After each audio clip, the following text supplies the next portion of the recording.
Dobry wieczór. Nazywam się książę Enoma. I'm kidding. Trochę po polsku. Alright, so today we're going to talk about RAGOps, so RAG operations. I know there's a lot of ops, ML ops, IT ops, DevOps, and so on and so forth. But today I'm going to talk about the most important type of operational system that we have in production, which is RAG. It's not working now. Let's try different USB port. Yeah, let's see. Yeah, I think so. No USB. It's fine. I'll just use the keyboard. All right. And now we have to come down. All right, just connect directly. See? Yeah, the demo, the presentation is so good that the gods are like, no. Let's see. I'm not sure. You can check. It's on. All right. No worries. I'll probably turn it on. No, turn it on. I think it's gonna work. Yes, it's gonna work. It was just changing the screen. The keyboard. Yeah. All right. So my first question is, what do you think is identical when it comes to a llama and Maluk? Anyone has an answer? Anyone?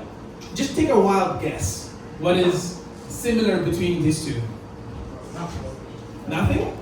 They are cute. They're cute. Okay, that's a good one. Another one? It is too small. It is too small. Debatable, but it's a good one as well, because we do have small llamas.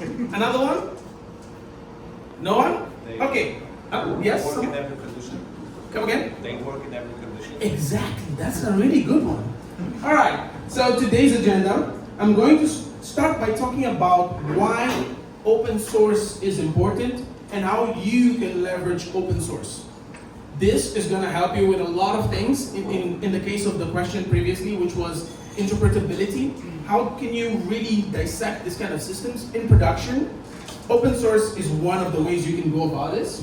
Second, I'm going to talk about SLMs and why they are important this year. We heard so much about large language models, but not too much about SLMs. Then I'm going to talk about on-device inference, which is a very important part close to my heart, and I'm helping pave the way for this kind of systems. Again, I'm going to take you from rags to riches, to true riches, where you can actually monetize and be able to scale this kind of production RAG systems. Then I'm going to talk about some of the machine learning experiments I've run this year that can show you what you can do to improve and customize RAG systems for your particular use case. All right, so who am I and why am I here? Am I qualified? Well, as you can take a wild guess, I'm an MLOps engineer. I've contributed to all of these projects here, and more recently I've been contributing to MLX, which is part of what I'm going to talk about here today. And I've been a part of Neptune and PyTorch Lightning. All of these systems here, I've contributed directly to their growth. So why open source? Beginning of this year, I gave a talk, I think it was at Microsoft, where I said, the Hugging Face platform hosts around 500,000 models. 2 weeks after that, the CEO of Hugging Face announced that they have 1 million models on their platform. 750 plus models are completely open source, and the rest of them are actually private repos that companies are hosting on Hugging Face. On top of that, you have 162,000 open source data sets that you can use to create, customize, and improve your existing open source models or create your own from scratch. So why open source? The first part is it's easier for you to customize. So you can train one from scratch, you can take an existing one and fine tune it. Second, it's fast and scalable. Why do I say fast and scalable? It's not only because of your efforts, It's the efforts of a global community of millions upon millions of individuals contributing every single day, every single minute, making breakthroughs in terms of how to have machine learning models use less resources, how to make them more customizable. So you're not only benefiting from, let's say, the open API providers, but you can benefit from a community of people that are developing this kind of system. The best of the best in the world doing this for free for your benefit. And finally, we have data privacy and control. If you think about the API providers, the biggest problem you have is you really don't know what's happening. Once you send your data, you don't know what's happening behind the scenes. Facebook, back in the day, they told your data is private, it's secure. Then what did they do? And on the first opportunity, they sold your data off. You don't know what OpenAI and all these other cloud providers or API providers are doing with your data. So with open source models, you can actually mitigate this and have full control of your pipeline. So since the beginning of the year, I think 2 months ago, I pretty much placed my metrics. I had around 13 models since the beginning of the year. In the last 2 months, I added 200 new open source models to the Hugging Face repository, with over 10,000 downloads, more than 5,000 likes, and top 10 machine learning models on MLX community. So this is the year of small language models. You know the saying, bigger is always better? Well, it depends. In some cases, being small allows you to be more nimble and fast and take less resources. So let's talk about on-device inference. On-device inference allows you to do something very special. So you can actually save compute resources by offloading all of the compute to the client side. On-device inference allows you to host your custom models on the compute or on the platform of the user. Meaning you pretty much could go zero infrastructure costs, besides your website and other platforms you run internally. But when it comes to your product or service, you can host it directly on the client side. And this is really good because if you think about it, nowadays, Apple, Intel, and so many other companies are developing custom chips that can run AI really fast. How many of you here watched WWDC? Right. So you heard about Apple Intelligence. What is it exactly? It's as simple as running a small language model on your iPhone, on your iPad, on your MacBook to provide you a customized experience. And what does it cost them? Probably just storing the model weights, and everything else runs on your machine. So one of the major frameworks that has been on the forefront of all of this, and in my mind has the potential to become one of the best frameworks for machine learning on device, period, is MLX. MLX is an array framework for machine learning research on your laptop, on your iPad, developed by Apple research team. And I've been one of the top contributors to this platform. So most of those 200 models I contributed are customized for MLX. So here's an example. When Llama 3 was released, I created a port, so I ported that model from transformers with the normal frameworks into MLX. Within an hour of me doing that, someone was running Llama 3 with 8 billion parameters on an iPhone. And as you can see here, I was cited because of the work I've been doing to pretty much allow this. And nowadays you can run more than one type of model on your iPhone. And if you think about speed, it's actually quite decent. We're talking about 10 to 16 tokens per second. It's faster than what most people can read. And this is all running on an iPhone. So now imagine what kind of experiences you could build on much larger devices like iPad that now got the M4 chip and a MacBook. Then we have MLX VLM. I am the creator of MLX VLM. I noticed that this ecosystem is pretty small. There are a lot of things that are not done yet. So I decided to build MLX VLM as an effort to understand how vision language models work.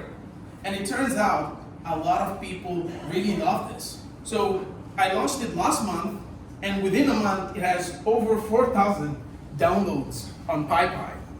So MLX VLM, as suggested, allows you to run vision language models that can allow you to have experiences with performance compared to GPT for vision completely on device without access to the internet.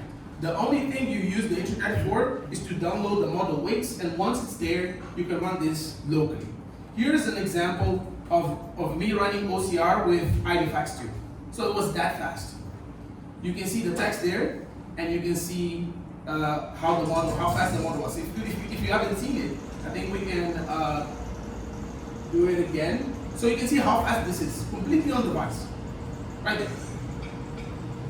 And we're gonna go into an example pretty soon. So now we talked about on-device inference. How does that translate in small language models? How does that translate into a RAG system? So this is the part where you can really take notes and probably pictures if you want to, but you'll have access to the slides, where I'm going to take you from RAGs to tutorials. You'll be able to build robust platforms that can save you money and resources. And on top of that, you will increase the accuracy of your system exponentially. So you already know what a RAG system is.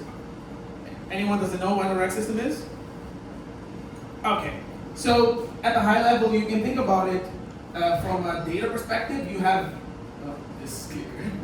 So it has data from different types.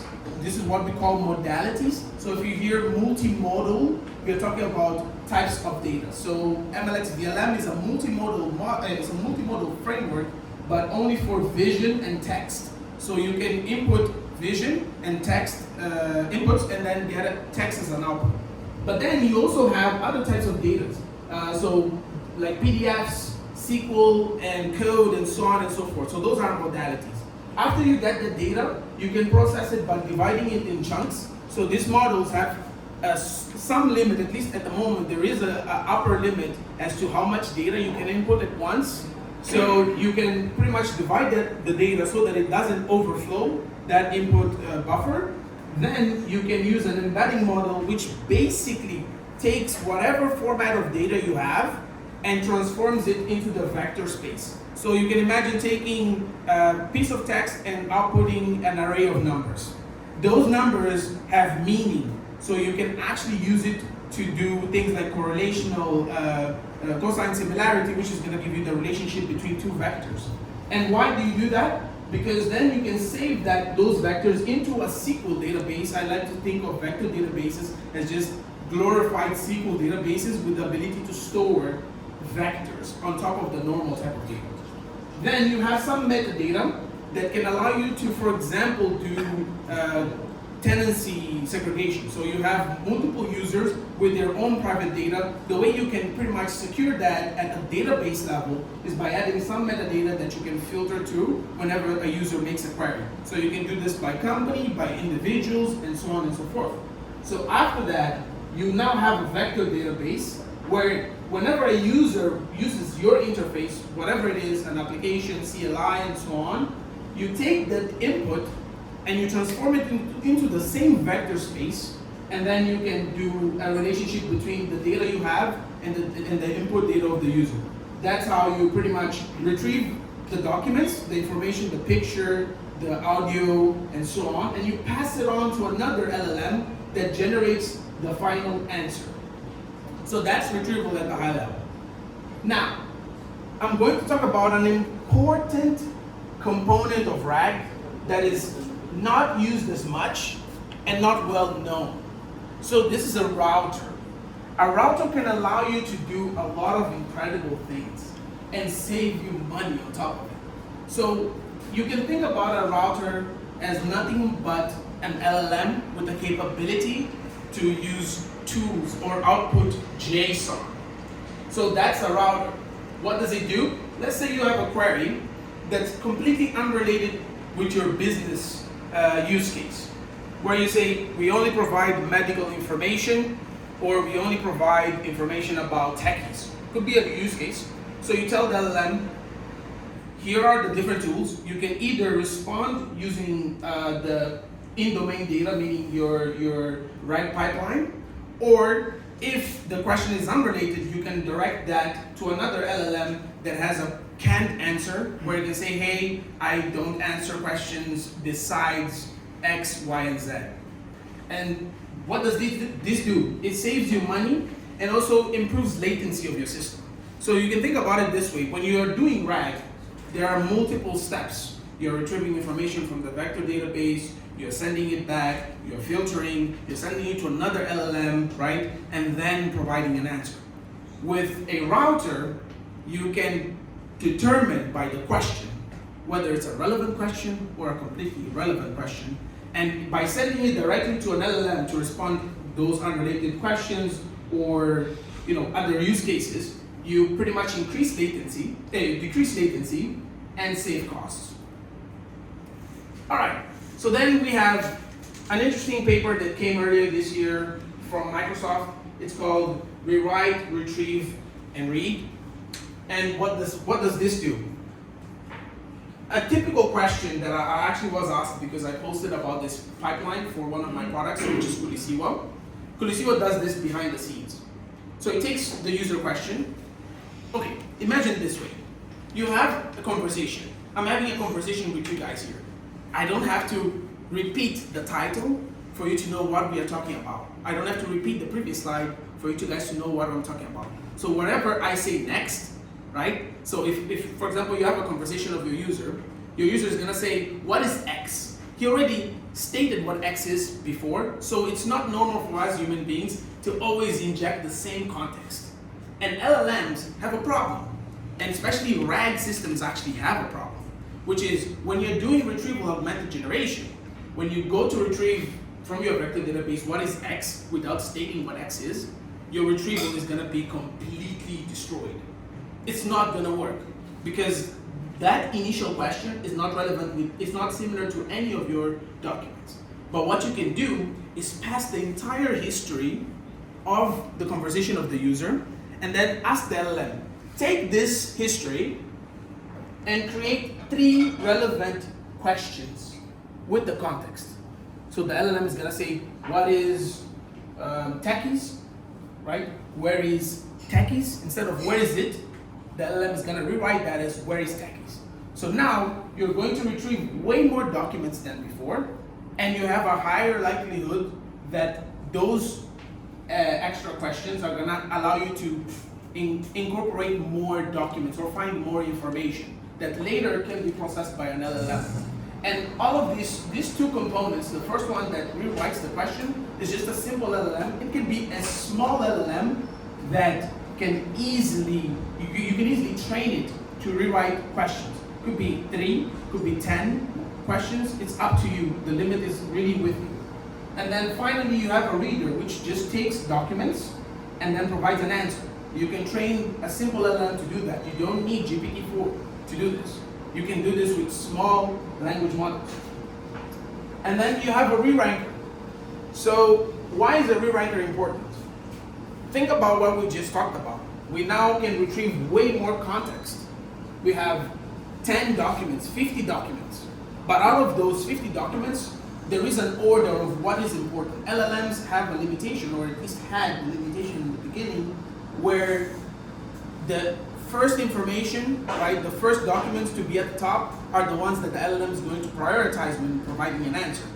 But this way, you can take that list of documents and order, rank it. Say, I want the most relevant document at the top and the most irrelevant one at the bottom. And after that, you can actually filter and say, any document with a score less than 0.7%, which is like 70%, I want to drop that. So now you go from returning 50 documents to just returning 3, 2, or even a single document. Now, let's put all of this together and see how it would look like. You have in the beginning the router that either goes through your pipeline, which you can see here is a pretty long pipeline and can be expensive, especially if you're running all of these different components here. And then you have your pretty much direct answer output. And we're gonna do something even more special today, where we're gonna add another node instead of just your RAG, your direct answer, we're gonna add another node here, which is gonna be vision. So it's demo time, and you can find all of the code here, but don't worry about taking this now. Let's just go into the demo, and from there I'm gonna share the QR code. So allow me to turn this way so I can see the screen. So let's start with MLX VLM. I'm going to zoom in. Can you guys see the screen? Yeah. Okay, let me just clear this so you can see how easy it is to get started. So clear. All right. So this is MLX VLM running completely locally. There's a simple command which is just Python MLX VLM and dot check UI, and then you pass the name of the model. And with this, you just hit enter, and it's going to open a Gradio application. I don't know how many of you know Gradio, but Gradio is a chat UI just like this, which is exactly what you saw in the demo. Let me see if I can zoom in so you can see. All right, I think I need to zoom out because the image is actually quite big. So I'm going to open the image here. Allow me to be this way. Training pipelines. This is a graph, as you can see. This is a graph, and I'm going to ask a simple question. Give me a second. Okay. Describe this image. All right. Describe this image, and here's the graph. It has 3 stages. I think I can come down here. All right. Stage 1, right? This is running completely locally. Okay. It's taking resources from my machine. So if you put your network in airplane mode, it's gonna work. Yes, it's gonna work. We could do that, but the slides are. I trust you. Yeah. We could do that, but the slides are here. So you can see here it has this first stage training VL adapter, joint VL pre-training, and supervised fine-tuning. You can run this example at home, and you can see here that it got most of it right except XL, but it's just VL. It's a 4-bit, it's a quantized model. So if you go higher, let's say an 8-bit model or full precision model, it will have even better accuracy. But this way, by quantizing, you can run it much faster on device. So this is MLX VLM. And now we are going to go into RAG. Let me just close it off. So it gives me back my resources. There we go. All right, so now we can go into RAG. So we are gonna start here. These are the main libraries. Okay, so these are the main libraries you'll be running. I think I need to be somewhere here. Okay, so these are the main libraries you'll be running. So we are using here LangChain. And the thing is, I actually built the LangChain MLX integration, so you can leverage all the LangChain ecosystem to use MLX with it. So you already have your vector-based vector database retriever, and all of the chat templates and so on directly through LangChain. And so after installing it, we're gonna import a few things here. Let me just restart this kernel. Alright, so after that, we are going to import some libraries, and the way you can create an LLM in LangChain using MLX is just calling MLX pipeline from model ID and passing the ID of the model. Here I'm using Mistral 7B v0.3. It outputs mostly at most 200 tokens and has a very low temperature. And these are the tools, right? The different tools that we have. The first tool is a retriever. The retriever is to call your vector database. So when it outputs a function call with a retriever, it calls your vector database. We also have a direct response, which is to answer any question that is irrelevant. And finally, we have vision, which is useful for analyzing images. So after we run this, there we go. We can now create a template, which is just basically your prompt. Here is a simple prompt. Your Mistral with function calling supported. You're provided with function signatures within tools, XML tags. You may call one function to assist with the user query. Don't make any assumptions about what values to plug into the functions. Here are the tools. So we have here the tools, and for each function call, I wanted to return XML. It could be JSON, but these models are much better with XML. So there are models fine-tuned for JSON, but I think XML works much better. Then, if the user query requires functional answers, use the retriever tool only, and that's it. So if we run this, and also please respond using XML only. If you run this, that's it. And now we create a chain using what they call LangChain expression language, which uses the pipe syntax. So here I'm just passing that router LLM into a chat, because this is a chat model, right? I'm creating the prompt, and then here within the prompt, the first thing it retrieves, it gets the tools, it gets the question, and also an image, just in case, right? And from there, actually we can remove the image. It's not supposed to be there, but it's okay. With the code, I'll fix this. I was just testing some other stuff. So after after getting all of these inputs here, we pass those inputs into the prompt. And after the prompt, we pass the prompt into the router LLM. And finally, we parse the output, the output from XML into JSON. So here's how it looks like. So here's a simple question. Hi, how are you?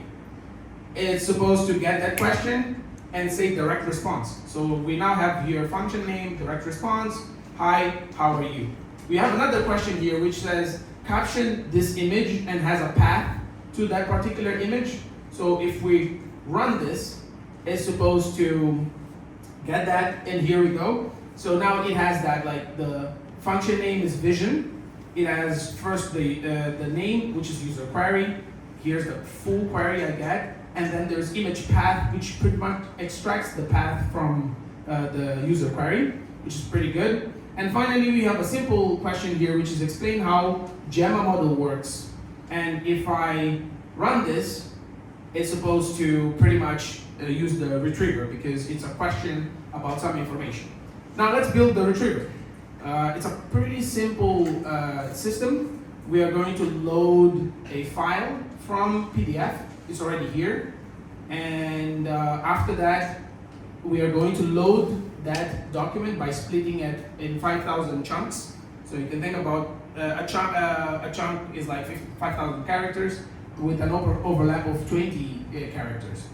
And after that, we're just gonna use Face, which is a local retriever or vector database that you can use. And the model we are going to use is also running locally on my machine using Hugging Face.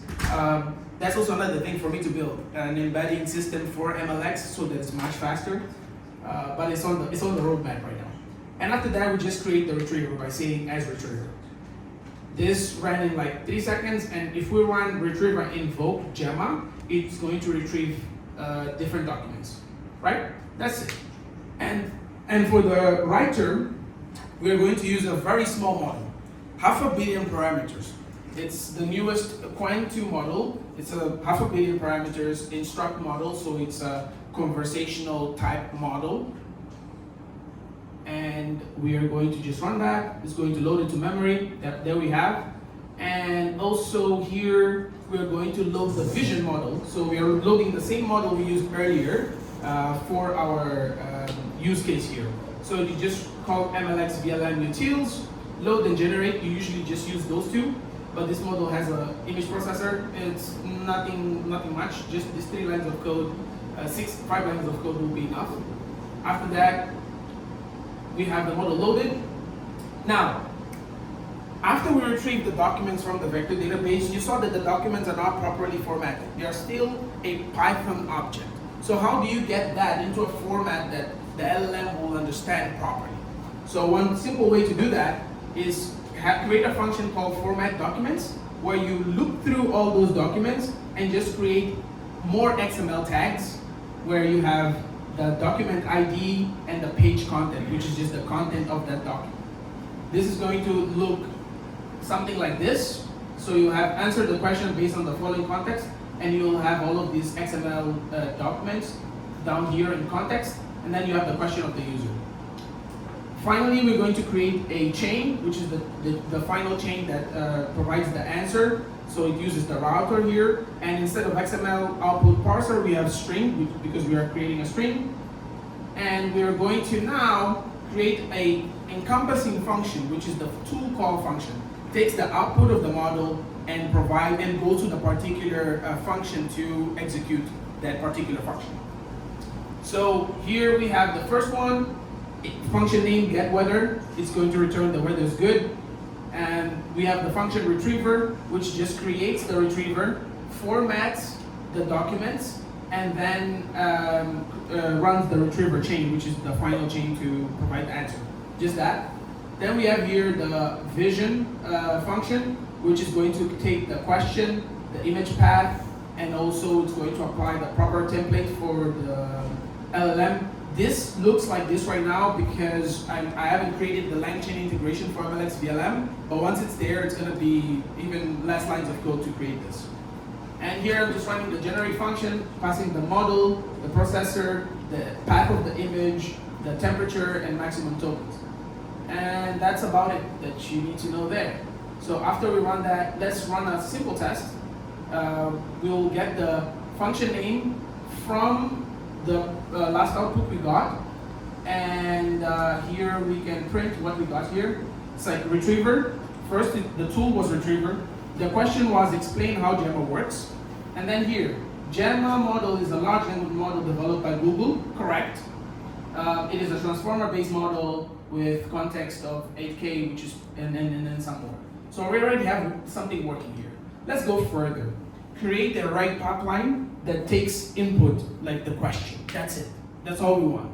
And we're just going to use the same functions we used previously. So we have the router.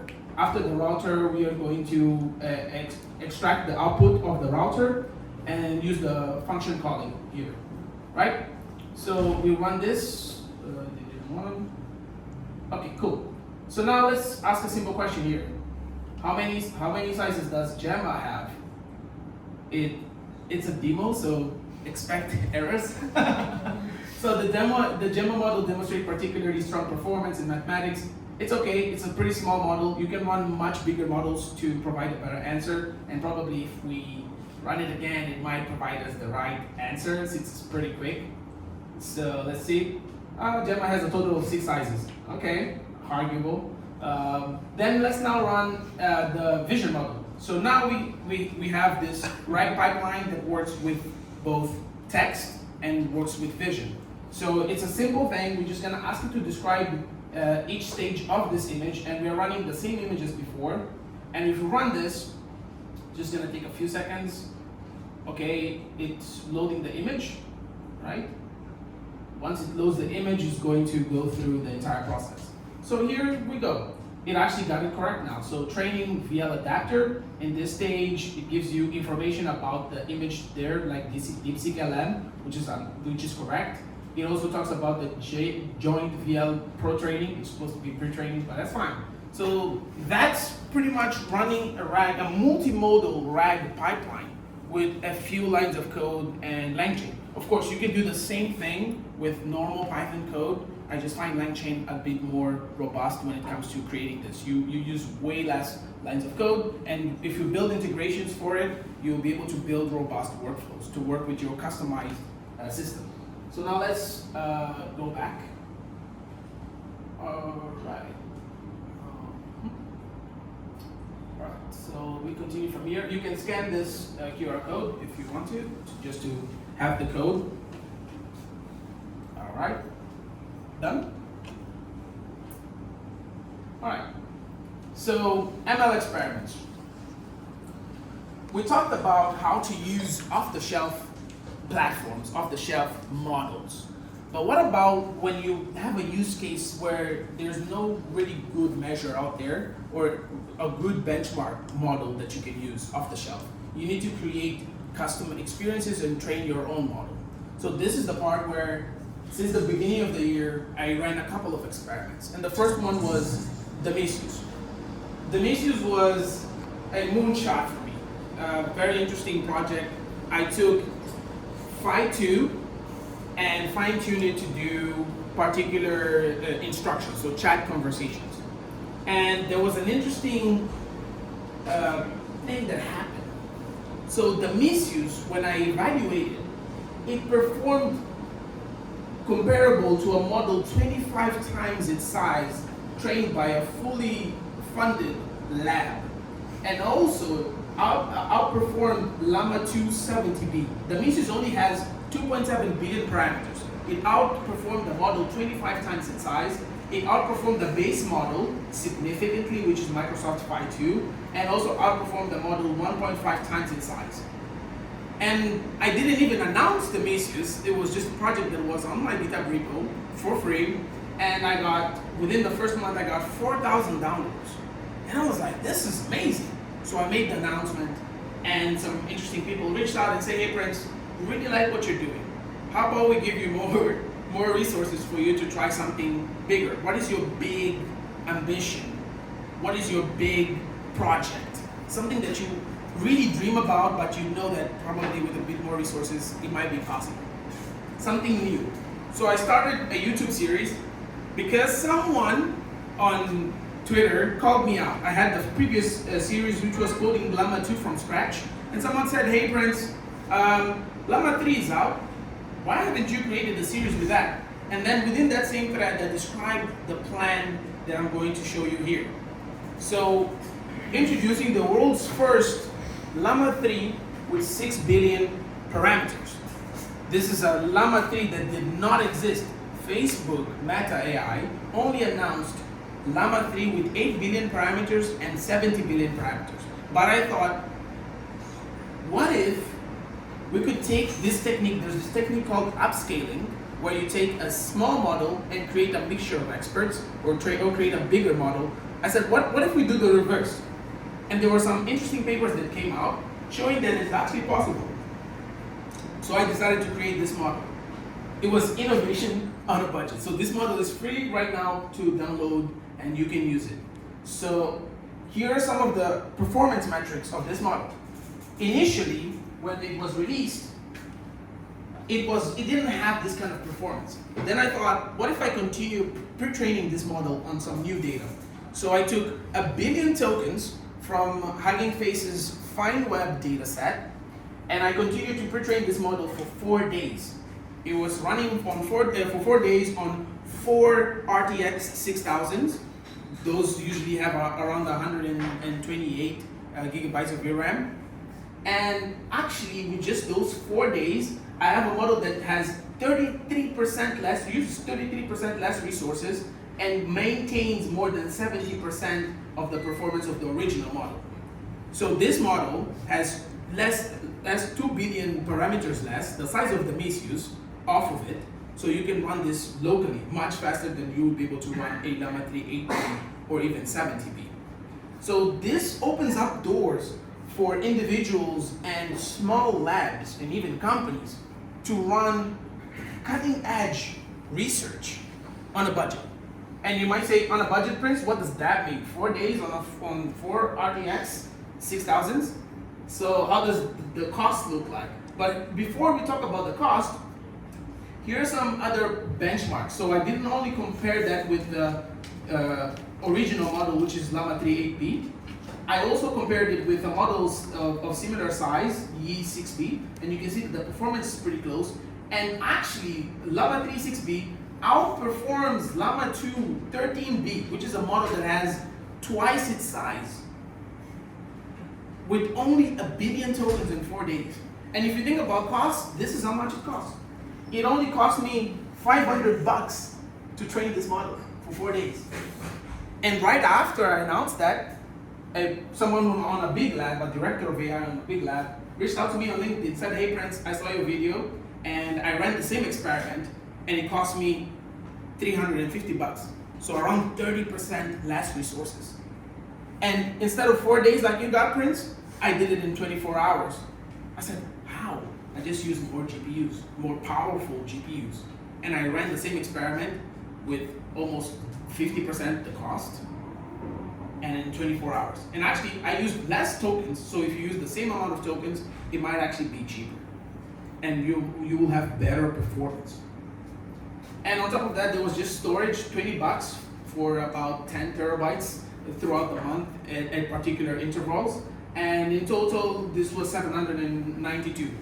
There is some off chance that there are other costs, for example, extracting the data set. So if you want to process 15 trillion tokens and extract a billion out of it, you will need some compute. And that is probably the cost difference here. Now, what are some of the benefits of everything we did here? All these experiments, like Maluk, are cheap and might run even on vodka. So on your few $100, these experiments can run. It's scalable. Maluk is capable of carrying twice its weight. This experiment, all of what I showed you today, you can do it. You can carry more than you are capable of. You can use less resources to build something even better at that frontier of research.